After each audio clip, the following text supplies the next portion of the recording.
भानगढ़ का किला भारतीय ऐतिहासिक इमारतों में से एक ऐसी इमारत है जो अपनी संस्कृति ऐतिहासिकता के लिए कम बल्कि अपने अंदर समेटे कई तरह के भूतहा रहस्य के लिए ज्यादा जानी जाती है।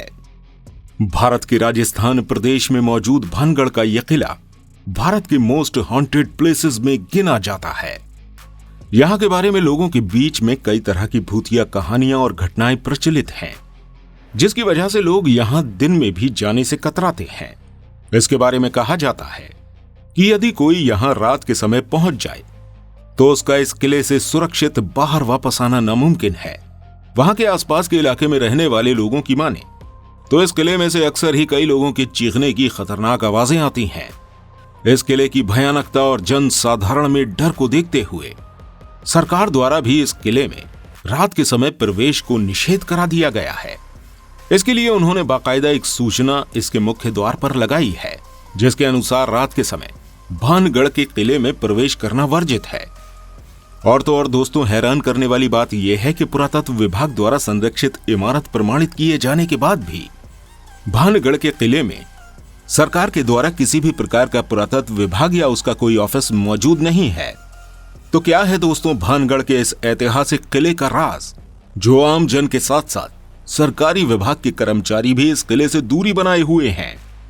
वो कौन सी लोक कहानियां और गाथाएं हैं जो भानगढ़ के किले से संबंधित आज भी जनसाधारण के बीच में प्रचलित हैं? दोस्तों, आज की इस वीडियो में हम यही सब बताने वाले हैं, इसलिए इस वीडियो को आखिर तक जरूर देखिएगा। भानगढ़ के किले को 1573 में राजस्थान में आमेर के शासक राजा भगवान दास द्वारा अपने छोटे बेटे माधव सिंह के लिए बनवाया गया था। उस समय राजस्थान और उनका राज्य आमेर तथा उसमें बना ये भानगढ़ का किला एक खुशहाल स्थान हुआ करता था। लेकिन इसकी खुशहाली को बहुत ही जल्द किसी की बुरी नजर लग गई। इस वजह से यहां पर कुछ ऐसी घटनाएं घटित हो गईं, जो लोगों ने धीरे धीरे इस किले को और उसके आसपास की जगह को छोड़ दिया, जिसके परिणाम स्वरूप यह किला और आसपास का स्थान सुनसान हो गया। इतने सालों पहले सुनसान हुआ यह किला सालों बाद तक आबाद न हो सका और आज यह किला एक भूतहा किले के रूप में जाना जाने लगा।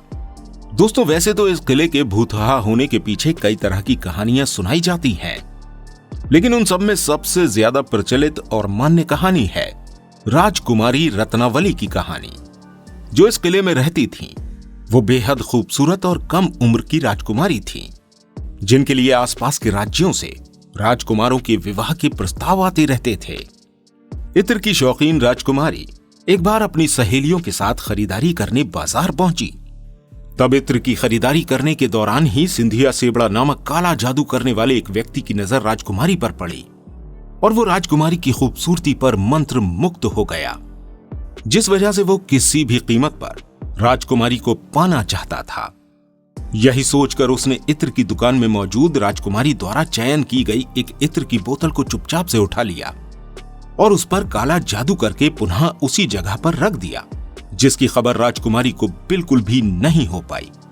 जब राजकुमारी अपने किले की ओर लौटने लगी, तब राजकुमारी की एक सहेली द्वारा राजकुमारी को बताया गया कि हमारा पीछा कर रहे इस व्यक्ति द्वारा इत्र की बोतल पर कुछ किया गया है।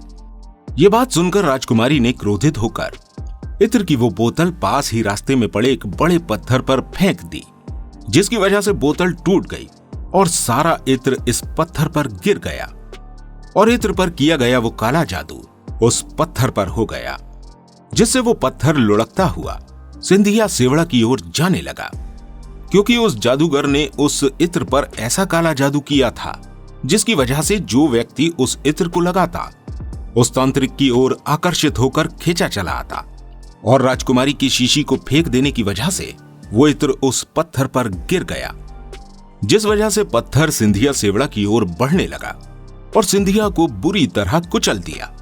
मरते समय सिंधिया द्वारा राजकुमारी को यह शाप दिया गया कि जिस तरह वो तड़प तड़प कर मर रहा है, उसी तरह राजकुमारी और उस किले में रहने वाला हर इंसान बहुत ही जल्द मौत को प्राप्त करेगा और उनकी आत्माएं हमेशा ही इस किले में कैद रहेंगी।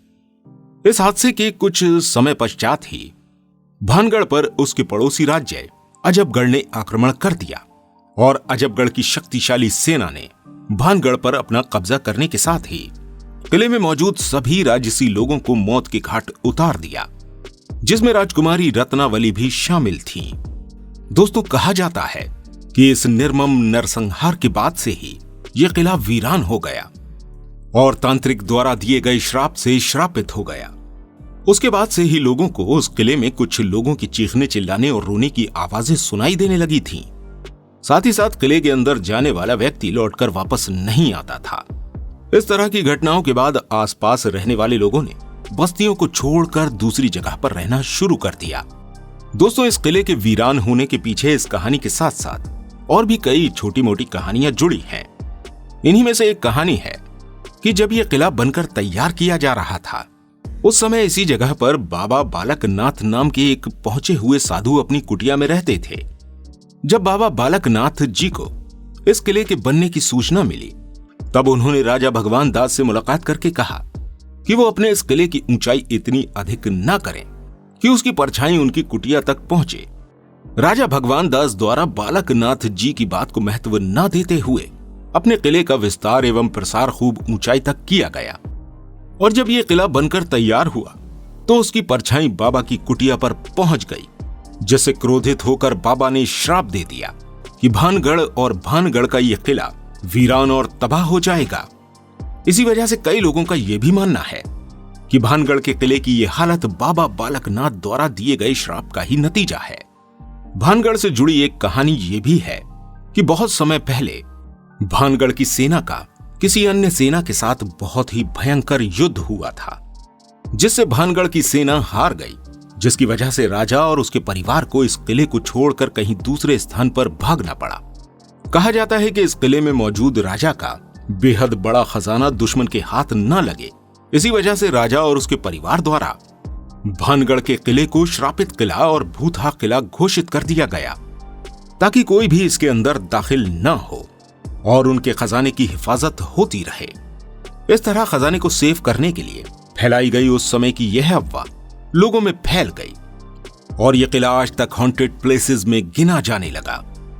दोस्तों, भानगढ़ के किले को भूतहा या श्रापित समझा जाना हम जन साधारण के लिए तो एक साधारण बात है, वहीं दूसरी ओर सरकारी कार्यवाही कहीं न कहीं इसके भूतहा होने के रहस्य को प्रमाणित कर देती है, क्योंकि आज तक किसी भी घटना या इमारत पर सरकार द्वारा भूत प्रेत को ध्यान में रखकर कोई भी फैसला या नोटिस जारी नहीं किया गया है। वहीं भानगढ़ के किले के मुख्य द्वार पर लगे सरकारी नोटिस ने इसके भूतहा इमारत होने का प्रमाण दिया है।